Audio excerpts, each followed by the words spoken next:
सभी लोगों का स्वागत है हमारे इस विशेष कार्यक्रम में। एक बार फिर से माननीय श्री अमृतलाल रावल जी, एएल रावल जी हमारे साथ हैं। वे एक रिटायर्ड प्रोफेसर हैं, प्रकाशक हैं, लेखक हैं, जर्नलिस्ट रहे हैं और हर मुद्दे पर उन्होंने पुस्तकें लिखी हैं और बात करते हैं। और हमारे चैनल पर जब भी उनसे गुजारिश की जाती है वे हमेशा तैयार रहते हैं। तो सर, आपका बहुत बहुत स्वागत है। माननीय श्री अमृतलाल रावल जी का सभी स्वागत करें कि आज ये विशेष कार्यक्रम में वे आए। और ये जो विशेष कार्यक्रम है, ये आज या इन दिनों एक आंदोलन चल रहा है बोध गया में, जो आंदोलन पहले भी चला था।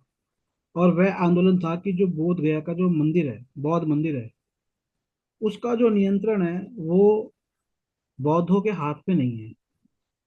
इस पर यह आंदोलन है। इसकी एक पृष्ठभूमि यह भी रही है कि अनागरिक धम्मपाल, जो श्रीलंका के बौद्ध मॉन्क थे और बाद में जहाँ तक मिनिस्टर भी रहे हैं वो श्रीलंका की सरकार में, उन्होंने भी उन्होंने एक आंदोलन किया था। उसके बाद एक सेटलमेंट हुआ था कि कुछ प्रतिशत जो है वो हिंदुओं के पास उसका रहेगा कंट्रोल, कुछ प्रतिशत बौद्धों के पास। तो जो स्थिति इजराइल में है, क्या वो स्थिति यहाँ भी भारत में हो रही है? तो हम इस बात पे चर्चा करेंगे। और माननीय अमृतलाल रावल जी ने बहुत सारी पुस्तकें बुद्धिज्म पर प्रकाशित करी है। और खास करके जब भगवान बुद्ध की मूर्तियां तोड़ी गई अफगानिस्तान में, उस पर भी उन्होंने पुस्तक निकाली, the mindless destruction of Bamiyan. Bamiyan वो जगह है जहाँ पर वो बौद्ध स्थल थे जहाँ पे मूर्तियां तोड़ी गई। और एक बड़ी अच्छी पुस्तक उन्होंने निकाली, के जमुना दास जी जो ऑथर थे, वह पुस्तक थी fall and decline of Buddhism in ancient India. तो सर, आप सबसे पहले दर्शकों को इस पूरे मामले के बारे में आपकी जो जानकारी वो बताइए कि बोध गया मंदिर का मामला क्या है।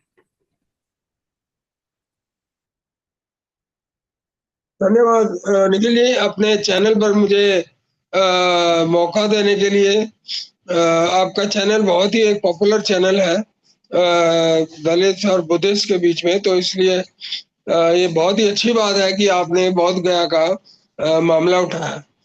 अब ऐसा है कि बोध गया का मामला जो है बहुत पुराना है। और मेरे एक जानकार थे जो आईएएस ऑफिसर थे बिहार के। उन्होंने भी यही कहा था कि बोध गया की जो मंदिर की जो मैनेजिंग कमेटी है उसमें जो है ज्यादातर लोग जो है ना हिंदू हैं। और तो उन्होंने कहा था कि ये जो है ना ये एनोमली है और इस एनोमली को दुरुस्त किया जाना चाहिए। अब ये जो है ये एक ऐसा मसला है जो बहुत ही सेंसिटिव मसला है। और जो लोग बौद्ध धर्म के अनुयायी हैं केवल उन्हीं को मौका मिलना चाहिए। बात यह है कि भारत में कई किस्म की एनोमलीज हैं, जैसे कि क्रिकेट बोर्ड ऑफ इंडिया के जो चेयरमैन थे, ऐसे लोग थे जिन्होंने कभी क्रिकेट खेला ही नहीं था। मतलब क्रिकेट जैसे क्रिकेटरों के लिए होना चाहिए, जवान लोगों के लिए होना चाहिए, उसी तरह से बोध गया मंदिर जो है वो भी बौद्धों के कंट्रोल में हो तो ज्यादा अच्छा है, नहीं तो सामाजिक वैमनस्य फैलता है। जो लोग सामाजिक समरसता की बात करते हैं उनको चाहिए कि ये इस बात के ऊपर ध्यान दें और उनको चाहिए कि ये मामला सुलटाएं। ये मामला कोई ज्यादा मुश्किल नहीं है सुलटाना। और उनको चाहिए कि वो करें। लेकिन कई बार ऐसे देखने में आते हैं कि जो कई लोग जो है ना मतलब एंटी इंडियन फीलिंग्स के साथ भी आते हैं, तो उनको कंट्रोल करना चाहिए। बहुत अच्छा मतलब वो बोध गया का स्थान है, मंदिर है, तो उसको पवित्र ही रखना चाहिए।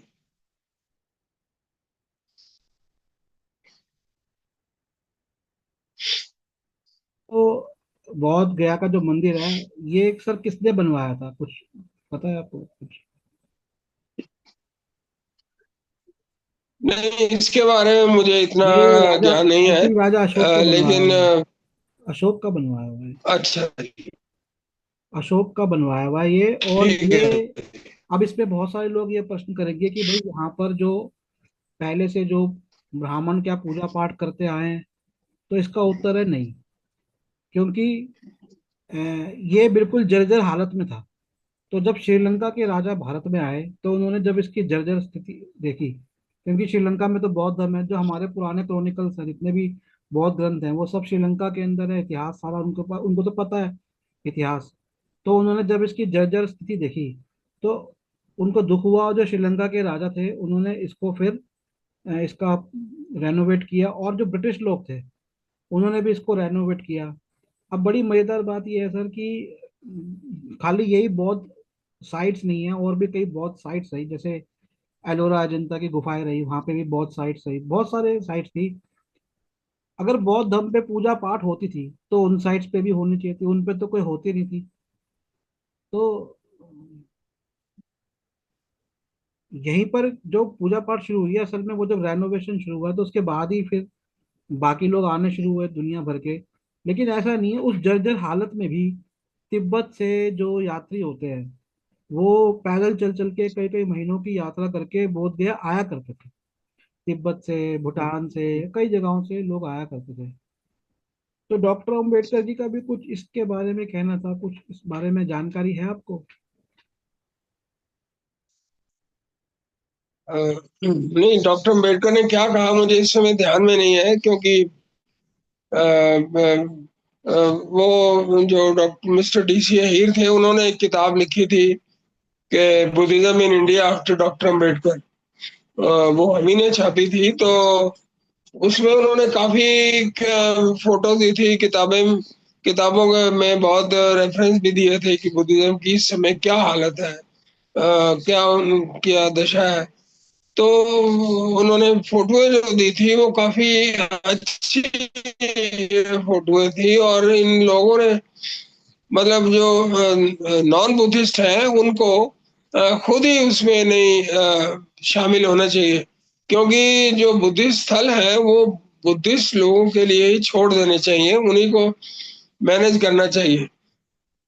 जी, मैंने कुछ पत्राचार पढ़े थे, मैंने अपनी पुस्तक एक मैंने भी प्रकाशित की थी।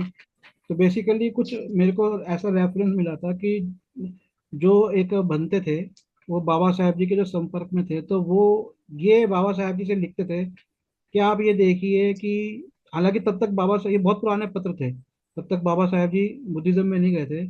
तो वो यही लिखते थे कि देखिए, मक्का मुसलमानों के पास है, और ईसाइयों का अपना है, वेटिकन सिटी है, सिखों के अपने हैं, अमृतसर का जो गोल्डन टेम्पल है वो सिखों के पास है, और हिंदुओं के पास भी अपने मंदिर हैं, सोमनाथ मंदिर हो गया, या जो भी प्रमुख मंदिर है। तो ये तो बना हुआ मंदिर था, ऐसा नहीं है कि कुछ इसमें कुछ लेश मात्र भी संदेह है कि हाँ था या नहीं था, ऐसा भी कुछ नहीं था। तो वो यही लिखते थे कि ये भी जो है ना बौद्धों के हाथों में होना चाहिए। लेकिन मैं यहाँ पर एक बात सर आपसे और पूछता हूँ, ये देखिए अनागरिक धर्मपाल जी जिस देश से आते थे, वो तो पूरी तरह से 90% बुद्धिस्ट देश है, तो उनकी जो सोच अलग है। लेकिन यहाँ पर ऐसा क्या है कि उन्होंने तो आंदोलन किया, लेकिन भारत के लोगों को आंदोलन करने में आजादी के 75 साल क्यों लग गए, जबकि यहाँ पे बाबा साहब जी के ऐसा अनुयायी नहीं कि बहुत जो हैं। भारत, जी, जी बोलिए आप। ऐसा नहीं जो 75 साल इसलिए लगे हैं क्योंकि अभी तक जो हालात थे वो मतलब ठीक नहीं थे अभी तक। तो एक किस्म से भारत जो है ना कि गुलाम मानसिक गुलामी में ही जी रहे थे। जो खास तौर पे जो इंटेलेक्चुअल क्लास है, वो इंटेलेक्चुअल क्लास जो है वो मानसिक गुलामी में ही जी रही थी। और अब जो है, क्योंकि बुद्धिस्ट की संख्या बढ़ती जा रही है, बुद्धिस्ट ज्यादा एक्टिव हो रहे हैं और ज्यादा वो अपने आप को असर्ट करते हैं, तो इसलिए अब उनको ये लगता है कि ये समय सही है। क्योंकि ये जो सरकार है, जैसा कि सरकार कहती है कि सबका साथ और सबका विकास और सबका विश्वास, अब विश्वास अगर लेना है बुद्धिस्ट का, तो उनको चाहिए कि बुद्धिस्ट जो मंक्स हैं उन्हीं के हवाले बौद्ध गया का मंदिर कर देना चाहिए। यही, this is demand of justice, न्याय संगत यही है। कहीं ऐसा डर तो नहीं है कि अगर एक बार बोध गया दे दिया बौद्धों को, तो बौद्धों पे तो और भी बहुत जगह क्लेम चल रहे हैं यहाँ पर। और ये तो एक मतलब स्पष्ट है कि इनफैक्ट अयोध्या के नीचे भी जब खुदाई में बौद्ध जो शिलालेख थे और बौद्ध काल की चीजें निकली, तिरुपति बालाजी के बारे में कहा जाता है। तिरुपति और बहुत सारे ऐसे जो जगह हैं जहाँ पर अंदर गर्भगृह में जाने नहीं दिया जाता। तो आपको क्या लगता है कि अगर कहीं ये डर तो नहीं कि अगर बौद्ध गया दे देंगे तो इन जगहों की भी डिमांड उठेगी कि ये भी पुराने बौद्ध स्थल थे। अच्छा जी, ये गर्भ गृह तो कई बिल्डिंगों के ऐसे हैं जहाँ जाने नहीं दिया जाता। आप अगर आप कुतुब मीनार में जाएं तो उसके नीचे जो है ना, तह खाने में एक बहुत बड़ा गेट है और ताला लगा हुआ है। मैं नेशनल आर्काइव्स, नेशनल म्यूजियम में एक कोर्स कर रहा था, नेशनल म्यूजियम इंस्टीट्यूट में। तो वो हमें ले गए कुतुब मीनार, और वहाँ जो हमारे साथ जो एक हमारे गाइड थे, वो गाइड नहीं, वो टीचर थे, प्रोफेसर थे वहाँ के नेशनल म्यूजियम इंस्टीट्यूट के, और वो मुस्लिम थे। उन्होंने कहा कि ये जो नीचे का कमरा है इसमें किसी को जाने की इजाजत नहीं है। तो वो उसी तरह से ताजमहल में भी नीचे जाने की इजाजत किसी को नहीं है। जब जो हिंदू लोग हैं वो कहते हैं कि ताजमहल के नीचे जो है ना वो मंदिर, वो थे, शिवलिंग था या कुछ था। तो गर्भगृह में जाने के लिए तो क्या कारण है ये मैं नहीं जानता। उनको गर्भगृह को भी खोल देना चाहिए, और अगर बुद्धिस्ट मतलब रेलिक्स वहां पर हैं तो उनको बौद्धों को सौंप देना चाहिए, यही मेरा मत है। सर एक तरफ तो बोध गया का आंदोलन है, ठीक है, शुरू किया है कि बोध गया बौद्धों के हाथ में होनी चाहिए। लेकिन जिसमें प्रमुखता मैं देख रहा हूँ महाराष्ट्र के लोग हैं और यूपी के लोग हैं। आपने इतने साल देखा है, मतलब मैं थोड़ी सी यहाँ पर बात ऐसी करूंगा। आपने कभी देखा कि जो बुद्धिज्म की नॉलेज जिन लोगों को मिली, जो बेसिकली महाराष्ट्र के लोग थे जो बाबा साहेब के साथ थे ज्यादातर, उन्होंने बुद्धिज्म अपनाया, क्या उन लोगों ने आके कभी दिल्ली के अंदर बुद्धिज्म को फैलाया बाबा साहेब जी के अनुयायियों के बीच में, या बाबा साहेब जी के बारे में लोगों को बताया है? मैं संगठित संगठित रूप से नहीं कर रहा, जैसे वामन में श्याम जी आते हैं तो बहुत सीमित दायरा और एक संगठित रूप से करते हैं। आप क्योंकि रहे हैं दलितों के एरिया में रहे, करोल बाग रहे, आप रैयतपुरा में, आपने तो देखा है, कभी देखा आपने कि जो जिन लोगों को नॉलेज मिली बुद्धिज्म की बाबा साहेब जी की वजह से, उन्होंने बाकी लोगों को आके कभी प्रचार प्रसार किया हो? नहीं, मैंने ऐसे नहीं देखा, लेकिन आसपास जैसे मंदिर मार्ग के ऊपर एक बौद्ध विहार है, वहां पर काफी गैदरिंग होती है जब बुद्ध पूर्णिमा होती है या और कोई फेस्टिवल होता है। और एक और भी कई जगह तो है वो तो ज्यादातर, बुद्धिस्ट। वो तो श्रीलंका के मॉन्क्स और श्रीलंका की गवर्नमेंट ऑर्गेनाइज कराती है। जो एम्बेसी है श्रीलंका की वो हाँ कराती जी, हाँ जी। है। यहाँ वहाँ अच्छा। यहाँ के लोग तो कुछ नहीं करते वहाँ पर ना। मेरा मेन ये था, ये जो अब मैं पूछ रहा हूँ कि देखिए, ये मिशन है, मिशनरी लोग हैं, ठीक है। आज अलग अलग धर्म के मिशन चलते हैं और लोग भी करते हैं, तो क्या जिन लोगों के पास नॉलेज है, क्या वो लोग गए कभी, उन्होंने जाके फैलाई उस नॉलेज को? मैं उस विहार में गया हूँ कई बार, श्रीलंका जो बिरला मंदिर के साथ है, और और भी जगह कई हैं बौद्ध विहार, वहां भी मैं गया हूँ। दिल्ली में, दिल्ली में नहीं गया हूँ। सर ये जो बुद्ध गार्डन है, जिसे बुद्धा गार्डन बोलते हैं, यहाँ पर जो भगवान बुद्ध की प्रतिमा लगाई गई भारत सरकार द्वारा, मुझे जो जानकारी है वो नेहरू जी ने लगाई थी जब माओ यहाँ पर आना था या आ गए थे, ऐसा कुछ था। कुछ उसकी जानकारी भी है आपको? हाँ, ये बुद्धा गार्डन में तो मैं पैदल जाता था करोल बाग से, 7-8 किलोमीटर का सफर है। और जिस समय मैं जाता था तो सड़क बहुत पतली थी और डर लगता था जाते हुए। लेकिन मैं वहाँ पढ़ने के लिए जाता था, अपनी किताबें लेके जाता था, और वहाँ बोधी ट्री जब लगा था तो मुझे पता लगा था कि शायद 1955 की बात है जब वो लगाया था बोधी ट्री। और वहाँ भी जो है ना बुद्धिस्ट के होते हैं, गैदरिंग्स होती हैं, और काफी लोग आते हैं वहाँ, मैं होती गया होती तो हूँ कई बहुत बार। बहुत, लेकिन लिमिटेड स्तर पे होती है। अब मैं आपसे एक क्वेश्चन पूछ रहा हूँ सामाजिक तौर पर। आपने समाज को भी देखा है, सबसे पहला क्वेश्चन, क्योंकि आप बहुत सारे SC ST OBC ऑफिसर्स के संपर्क में रहे, नेताओं के संपर्क में भी रहे, उनका क्या दृष्टिकोण रहा बुद्धिज्म के ऊपर काम करने का, कि बाबा साहेब जी की वजह से हम चलो इतने बड़े ऑफिसर तो बन गए, लेकिन या नेता बन गए, क्या उनके कैसे प्रयास रहे बुद्धिज्म को लेकर?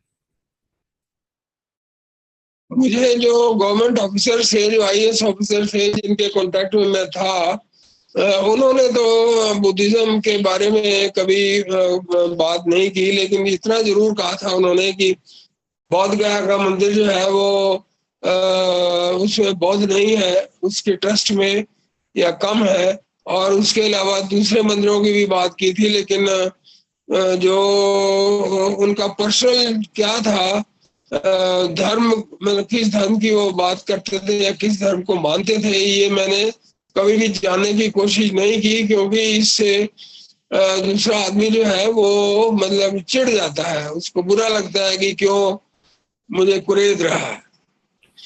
आप मेरा RSS। एक कुलीग था, वो मार्क्सवादी था, तो उसने मुझे कहा कि ये जो मतलब मार्क्सिस्ट जो है, उनको कोई मुस्लिम मार्क्सिस्ट हो उसको जरा सा कुरेदो तो उसका मुस्लिम लीगी कैरेक्टर जो है सामने आ जाता है। यही बात वो दूसरों के लिए भी कहता था। अब पता नहीं ये बात सच है या झूठ है, लेकिन जो लोग मतलब जाते हैं और मानते हैं बौद्ध धर्म को, तो वो अ, सच्चे दिल से मानते हैं।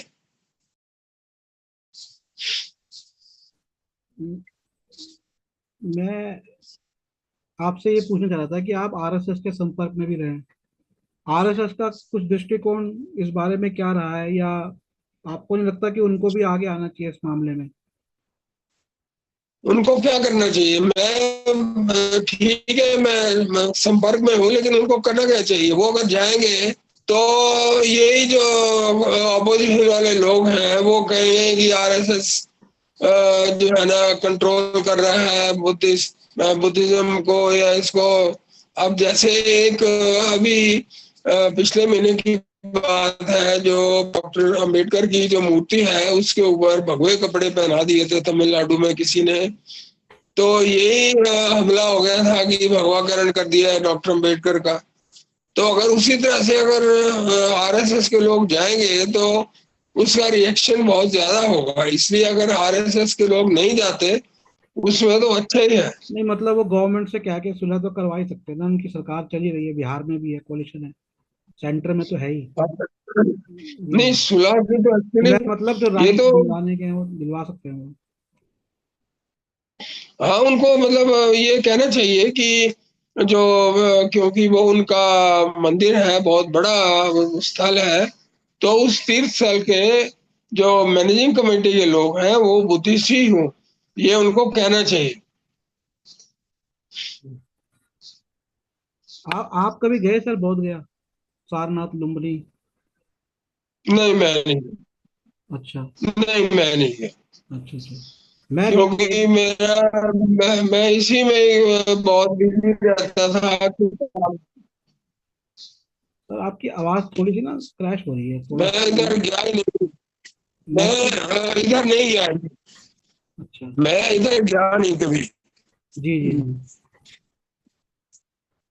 अच्छा, हिंदू, तो हम ये देखते हैं कि चलिए बौद्ध तो नहीं मानते भगवान बुद्ध को, विष्णु का 9वां या 10वां अवतार, 9वां अवतार। हिंदू तो मानते हैं, लेकिन हिंदुओं के मंदिरों में कहीं भी कोई भगवान बुद्ध की प्रतिमा नहीं होती। कुछ इसकी जानकारी है आपको, क्यों नहीं होती? ये बात आपने बहुत सही कही है, लेकिन कई जगह मैं देखता हूँ, मैं एक्चुअली इतने गौर से मैं देखता नहीं, लेकिन आपने कही है तो अब मैं गौर से देखूंगा। अगर भगवान बुद्ध की मूर्ति लगाएंगे तो फिर बुद्धिस्ट लोग ही जो है ना ये कहेंगे कि कृष्ण कर दिया। बात ये है, मतलब इससे इन बातों से झगड़ा ज्यादा होता है और सौहार्द कम होता है। तो यहाँ इसलिए पर अगर वो नहीं लगाते यहाँ तो पर लेकिन फिर यहाँ पर भी यही बात आ गई ना कि गुरु रविदास मंदिर में तो सारे देवी देवता हैं, वाल्मीकि जी के मंदिर में तो सारे देवी देवता बैठे हैं। जब सबको मान रहे हो तो बाकी अगर भगवान बुद्ध को मानते हैं तो यही बात है कि बुद्ध किसके हैं।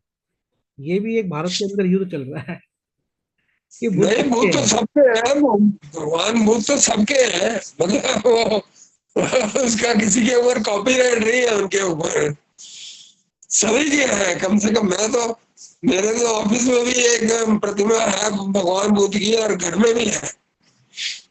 तो वही बात है। अच्छा, आप ये देखते हैं कि भगवान बुद्ध की बहुत क्वेश्चन आते हैं कि उनकी आकृति को जैसे बार में लगा दिया जाता है, और आजकल वो जो स्पा हो रहे हैं नहाने धोने की, जहाँ पर नग्न अवस्था में लोग जाके नहाते धोते हैं, वहां पे बुद्धा बार या बुद्धा ऐसा।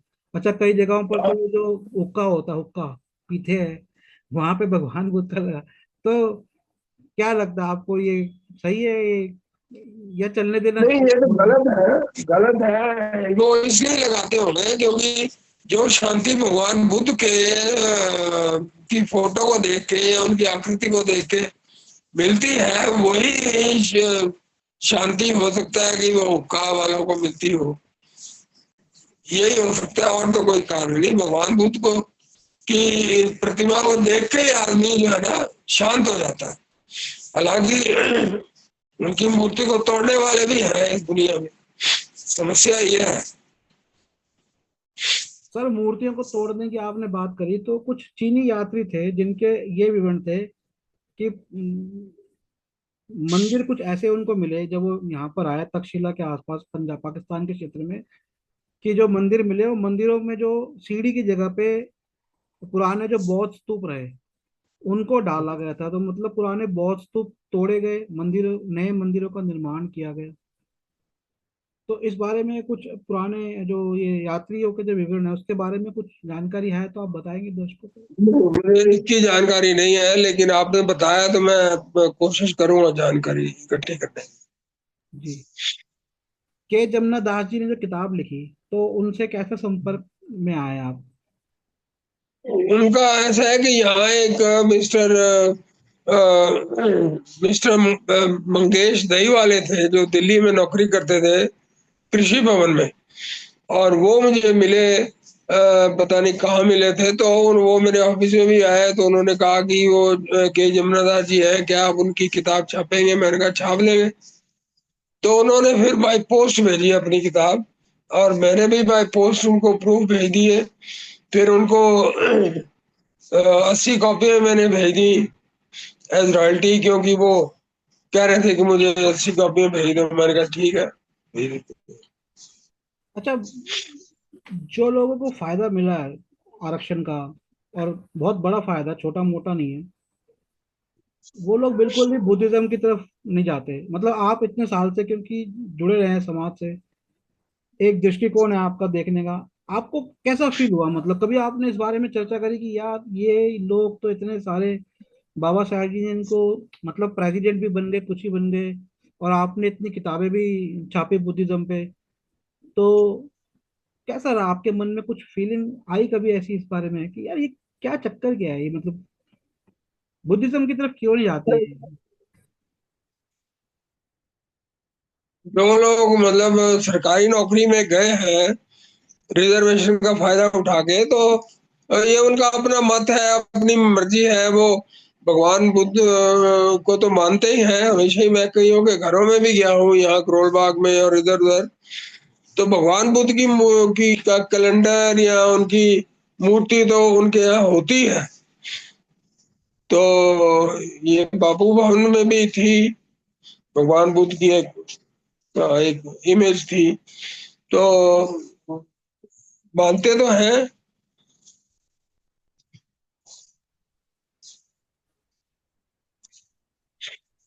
भगवान बुद्ध को हम लोग ये बोलते हैं कि ये खाली इंसान थे, मतलब ऐसा बोला जाता है।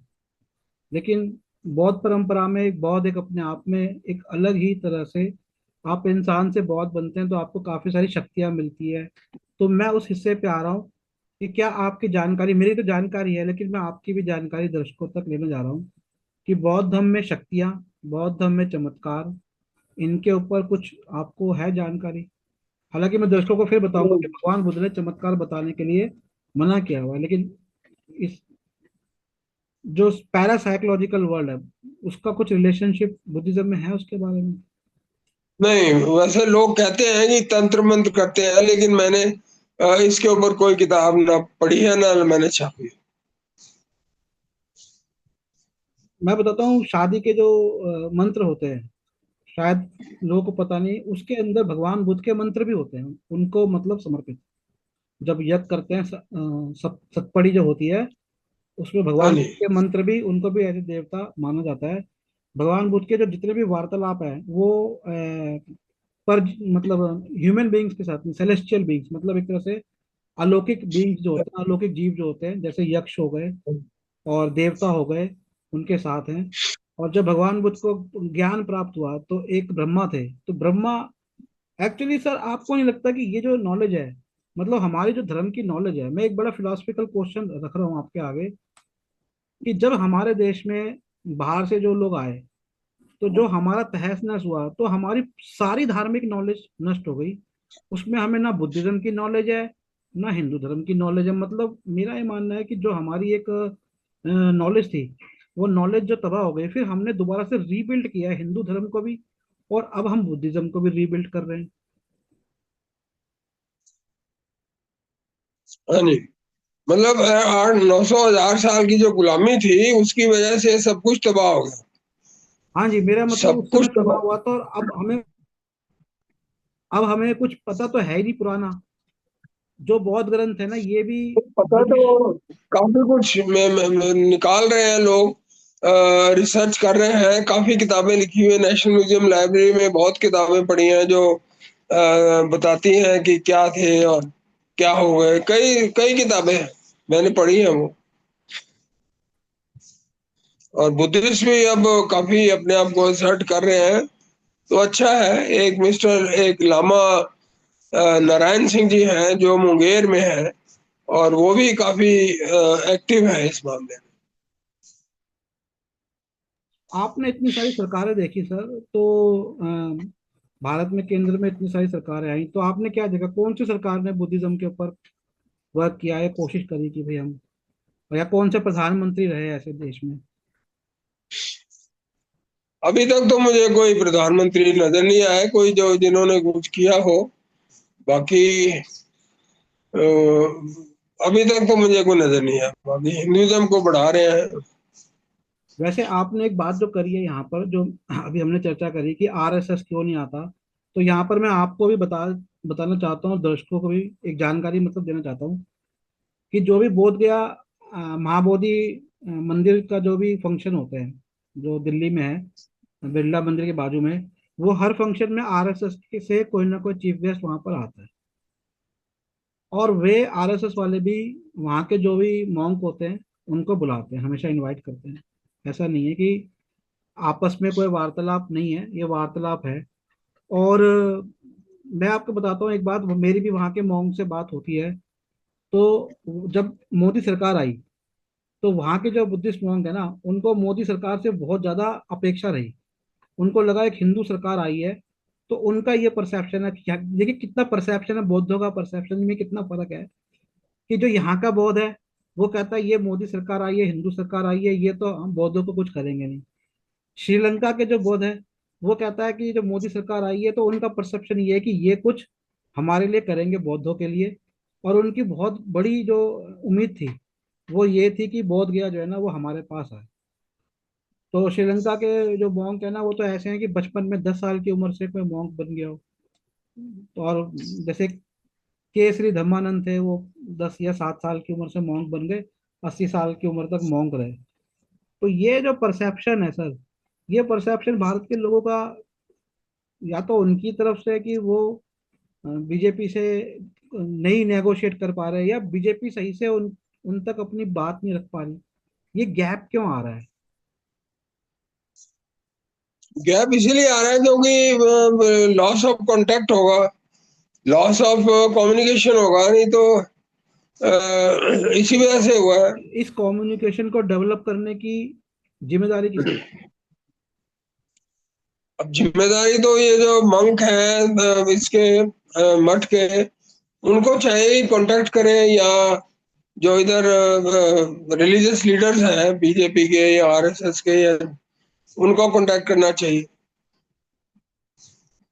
मतलब समरसता तो तभी आएगी ना जब सबका वो होगा। मैं आपको बताऊं, मैं एक मीटिंग में गया था जहां प्रोफेसर विवेक कुमार भी थे जेएनयू के, और मिस्टर डॉक्टर जो थे बिहार के एक लेक्चर थे जो मोतीलाल नेहरू कॉलेज में है, मिस्टर सक्सेना है या क्या है, तो उन्होंने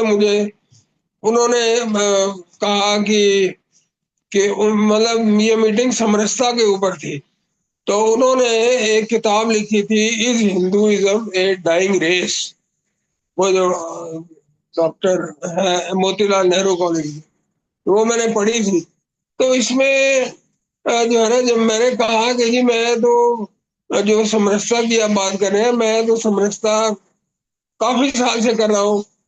मैं एक कुलीग था मेरा हरियाणा में, वो दलित था, तो मैं उनके घर में जाता था, खाना वाना खाता था, और वो भी मेरे घर में आते थे। उनकी पत्नी और दो तीन और भी महिलाएं आई थी, उनको मैंने सारा दिल्ली घुमाया जब मैं वहां से छोड़ आया था। और उससे पहले जो है मैं बहुत उनके साथ करता था, मतलब बहुत मेरा अच्छा लगता था। वो बहुत अच्छे आदमी थे, कवि भी थे हिंदी के। तो मैंने जब ये कहा कि मैं उनके यहाँ खाना खाता था, तो प्रोफेसर विवेक कुमार ने मुझे कहा कि यू आर कास्टियस्ट। अब कास्टियस मुझे क्यों कहा मुझे नहीं समझ आ रही। और वहां एक महिला बैठी थी, उन्होंने कहा कि ये अपनी बात कह रहे हैं, जो समरसता के लिए ये कर रहे हैं वो इन्होंने कहा है, तो इसमें बुरा मानने की क्या बात है। तो वो जो प्रोफेसर थे मोतीलाल नेहरू कॉलेज के, उन्होंने भी कहा कि ये बात संवाद में नहीं आनी चाहिए थी। मैंने कहा कि आप संवाद इसी बात के ऊपर करें, समरसता पर, और मैं समरसता को प्रैक्टिस कर रहा हूँ कई सालों से। मैं जब 8वीं में पढ़ता था तो यहाँ रगलपुरे में एक बार एक जो स्वीपर है उसने मुझे नमस्ते की, तो मैंने उनको हाथ मिला लिया। मैंने कहा जी नमस्ते। तो उन्होंने मेरा हाथ जो है ना काफी देर तक पकड़े रखा। मैंने कहा कि ज्यादा देर तो हाथ पकड़ते नहीं है, आई वॉज फीलिंग एम्बेरेस्ड। लेकिन अब मुझे समझ आया कि उन्होंने क्यों हाथ पकड़ा मेरा। वो शायद लोगों को दिखाना चाहते थे कि ये अनटचेबिलिटी नहीं करनी चाहिए, इसलिए उन्होंने मेरा हाथ पकड़ा, और उन्होंने सही किया। अब मुझे मुझे अकल आई है 60 साल बाद। मैं उसमें आठवीं आठवीं में था या 9वीं में था, वही तांगा स्टैंड के पास। तो इसलिए अब ये जो है, ये आदमी की अपनी अपनी नजरिया होता है। सर, सर एक आखिरी सवाल आपसे पूछना चाहूंगा। मैंने तो ये देखा है, मैं आपको बताता हूँ, मैं जब गया, बोध गया गया, तो मैं एक महाराष्ट्र के ग्रुप के साथ गया था। महाराष्ट्र के बौद्ध थे, ठीक है। हम वहां पर घूमते गए, देखिए मैं तो नॉन वेज खाता हूँ, ठीक है। तो हम वहां पर गए, तो वहां पर नॉन वेज वहां पे सब लोग खाते हैं, बोध गया के आसपास के गाँवों में लोग खाते ही हैं। तो वहां पर बोध गया के पास एक जगह हम लोग खाने बैठे, कोई राजगीर के आसपास जगह थी, ढाबा था वहां पर। मैंने चिकन किया, तो महाराष्ट्र की जो बौद्ध महिला थी वो मेरे से दूर उठ के चली गई। तो ये किस तरह का बौद्धम है? क्योंकि लोगों को मैं बता दूं, बुद्धिज्म में खाने पे कोई रोक नहीं है। सिर्फ मॉन्क्स के लिए दो तीन नियम थे, वो भी बाद में बनाए गए, कि मॉन्क अपने आंख के सामने जो जानवर को कटते हुए देखेगा वो नहीं खाएगा, खुद मांग कर नहीं खाएगा। लेकिन अगर मॉन्क को भी भिक्षा में मांस मिलता है तो वो उसे खाना पड़ेगा, क्योंकि वो उसे भिक्षा में मिली है। तो खाने पे कोई रोक नहीं है। लेकिन ये जो छुआछूत है, तो ये जो बुद्धिस्ट बन भी गए, तो इनमें तो वही चीज आ रही है, फिर ये काहे के बुद्धिस्ट बन रहे हैं सर? वो महाराष्ट्रियन महिला जो आपसे दूर होके बैठी थी, तो उसका एक्चुअली ये चिकन की वजह से हो सकता है वो गई हो, क्योंकि वो नहीं सर, उसने बोला भी, कई लोग नहीं कि वहां खाते। पर देखा कि क्या खा रहे हो, चिकन खा रहे हो, उसने मुंह से बोला भी। और फिर वो अपनी वो, हालांकि हम लोग एक ही साथ थे, एक ही टूर पे थे, मतलब एक ही ग्रुप में थे, लेकिन फिर वो अलग हो गई। ऐसा है कि गांधी पीस फाउंडेशन में एक प्रोग्राम हुआ था जिसमें बुद्धिस्ट बुद्धिस्ट का प्रोग्राम था। वहां मैं भी गया था, वहां खाना भी था। तो मैं खाने के लिए जो है ना मेज पर बैठा, और मैंने जो वहां के नेता थे, मतलब जो ऑर्गेनाइज कर रहे थे, वो मेरे जानकार थे, तो मैंने उनको कहा कि आइए बैठ जाइए इधर, मतलब हेड ऑफ द टेबल पे आप बैठिए, लेकिन वो नहीं आए। तो मैं फिर अकेला बैठ के खाता रहा। अब बात यह है कि वो ये अपने अपने उसके ऊपर होता है, इसके मैं यहीं अपने पे ऊपर नजरिए के एक्चुअली, ऊपर। मैं यहाँ पर सब लोगों को बताना चाहता हूँ, के श्री धम्मानंद, आप उनके वीडियो सुन सकते हैं। अभी तो वो नहीं है, उनका महानिर्वाण हो गया है, निर्वाण हो गया है। लेकिन उन्होंने हाँ एक जी। बात कही थी कि बौद्ध धर्म कभी भी रसोई का धर्म नहीं रहा, मतलब खान पीन का धर्म नहीं रहा। अगर बौद्ध धर्म रसोई का धर्म होता तो ये दुनिया में फैलता ही नहीं। लेकिन फिर भी मैं देखता हूँ, श्रीलंका के जो बुद्धिस्ट मॉन्क हैं वो गाय खाने के ऊपर आपत्ति करते हैं। कई देशों के बुद्धिस्ट जो हैं वो गाय खाते हैं, वो उनसे छुआछूत करते हैं। यहाँ पर मैंने देखा महाबोधि विहार में जो चकमा डायनेस्टी है, चकमा डायनेस्टी खुद भगवान बुद्ध के जो वंश था उसके वंशज होते हैं। उन लोगों का हाँ जो जी। हाँ पूरा जी। हैबिट है वो मछली है। तो यहाँ पर जब वो मछली बनाते थे बुद्ध विहार के बाहर प्रांगण में, और हो सकता है वो मछली जो है ना वो गिफ्ट भी करते हो भगवान बुद्ध को, मतलब चढ़ाते भी हो। तो श्रीलंका के बुद्धिस्ट मॉन्क जो है ना वो बुरा मानते।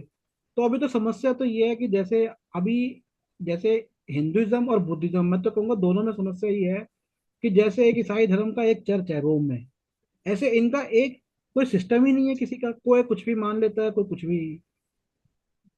नहीं, चर्च ईसाई धर्म का एक चर्च नहीं है। जिस दिन चर्च सारा इकट्ठा हो गया उसी दिन यूएसएसआर टूट गया, 25 दिसंबर को 91 को।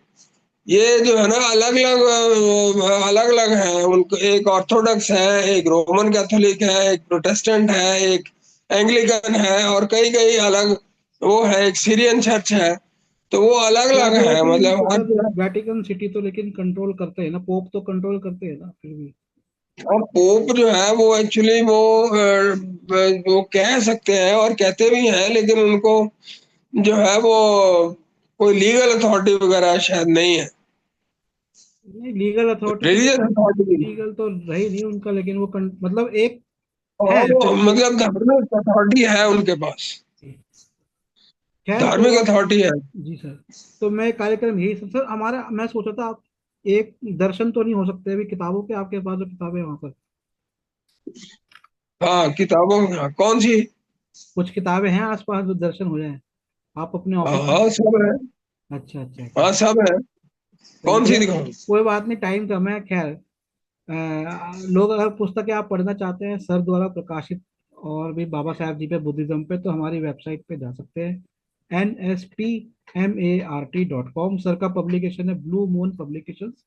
उनकी सारी किताबें हम उपलब्ध कराते हैं, और बड़े सालों से संभाल के रखी हुई हैं, बड़े सालों पहले कई किताबें प्रकाशित करी है।